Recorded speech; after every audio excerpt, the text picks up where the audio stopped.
live in an incredibly busy world. The pace of life is often frantic, our minds are always busy, and we're always doing something.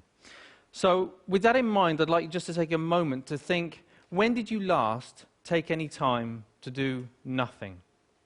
Just 10 minutes, undisturbed. And when I say nothing, I do mean nothing. So that's no emailing, texting, no internet, no TV, no chatting, no eating, no reading. Not even sitting there reminiscing about the past or planning for the future. Simply doing nothing. I see a lot of very blank faces. My thinking is probably have to go a long way back. And this is an extraordinary thing, right? We're talking about our mind.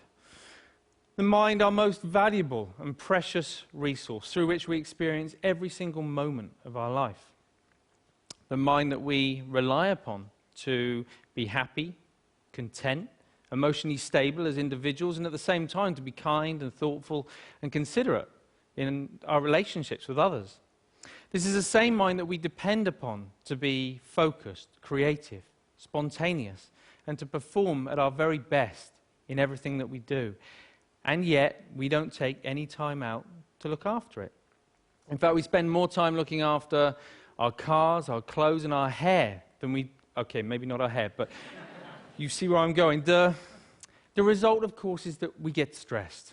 You know, the mind whizzes away like a washing machine going round and round, lots of difficult, confusing emotions. And we don't really kind of know how to deal with that. And the sad fact is that we are so distracted that we're no longer present in the world in which we live. We miss out on the things that are most important to us. And the crazy thing is that everybody just assumes, well, that's the way life is, so we just kind of got to get on with it. But that's really not how it has to be. So I was about 11 when I went along to my first meditation class. And trust me, it had all the stereotypes that you can imagine, the sitting cross-legged on the floor, the incense, the herbal tea, the vegetarians, the whole deal. But my mum was going, and I was intrigued, so I went along with her. I'd also seen a few kung fu movies, and secretly I kind of thought I might be able to learn how to fly, but I was very young at the time, you know. Now, as I was there, you know, I guess like a lot of people, I assumed that it was just an aspirin for the mind. You get stressed, you do some meditation. I hadn't really thought that it could be sort of preventative in nature. Until I was about sort of 20, when a number of things happened in my life in quite quick succession. Really serious things which just flipped my life upside down, and all of a sudden I was inundated with thoughts, inundated with difficult emotions that I didn't know how to cope with. Every time I sort of pushed one down, another one would just sort of pop back up again. It was a really very stressful time. I guess we all deal with stress in different ways. Some people will bury themselves in work, grateful for the distraction. Others will turn to their friends, their family, looking for support. Some people hit the bottle, start taking medication. My own way of dealing with it was to become a monk. So I quit my degree, I headed off to the Himalayas, I became a monk, and I started studying meditation.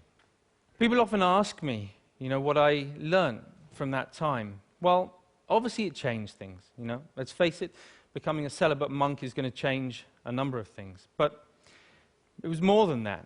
You know, it taught me, it gave me a greater appreciation and understanding for the present moment.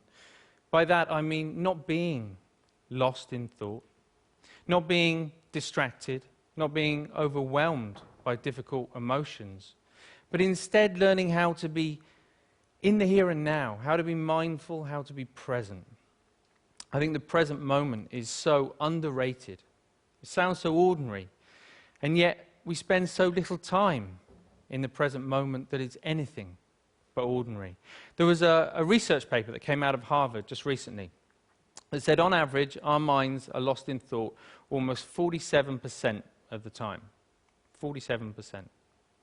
At the same time, this sort of constant mind wandering is also a direct cause of unhappiness. Now, we're not here for that long anyway, but to spend almost half of our life lost in thought and potentially quite unhappy, I don't know, it kind of seems tragic, actually, especially when there's something we can do about it.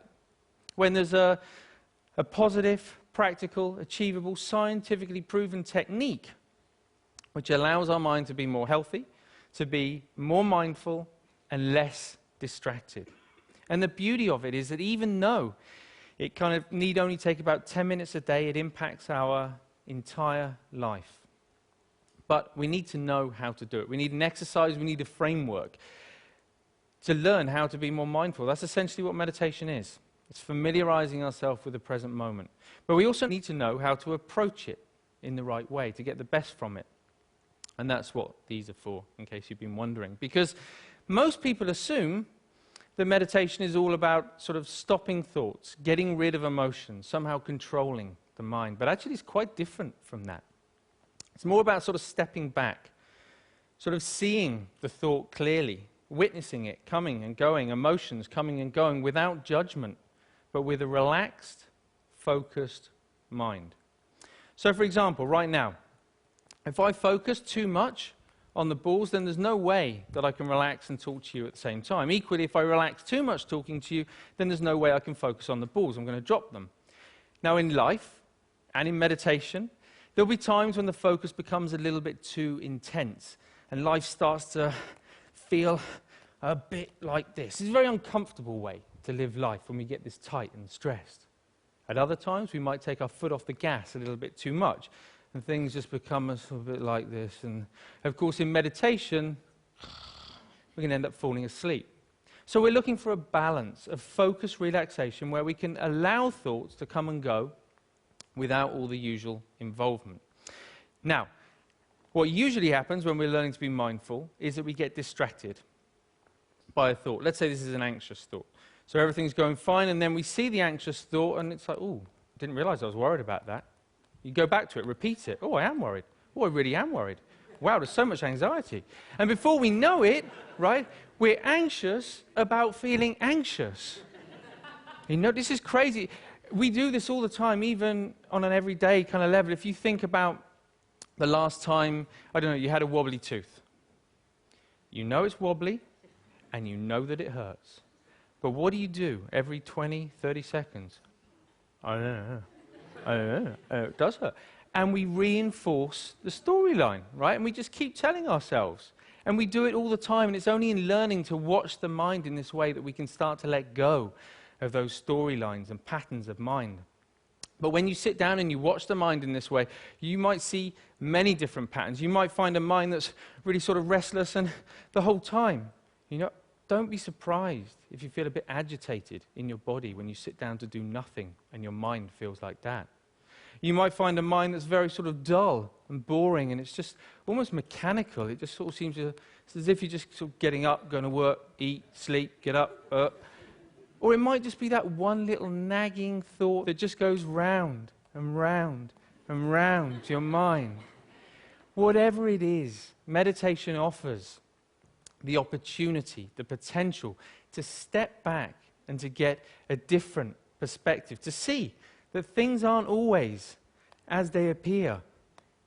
You know, we can't change every little thing that happens to us in life, but we can change the way that we experience it. That's the potential of meditation, of mindfulness. You don't have to burn any incense, and you definitely don't have to sit on the floor. All you need to do is to take 10 minutes out a day to step back, to familiarize yourself with the present moment so that you get to experience a greater sense of focus, calm, and clarity in your life.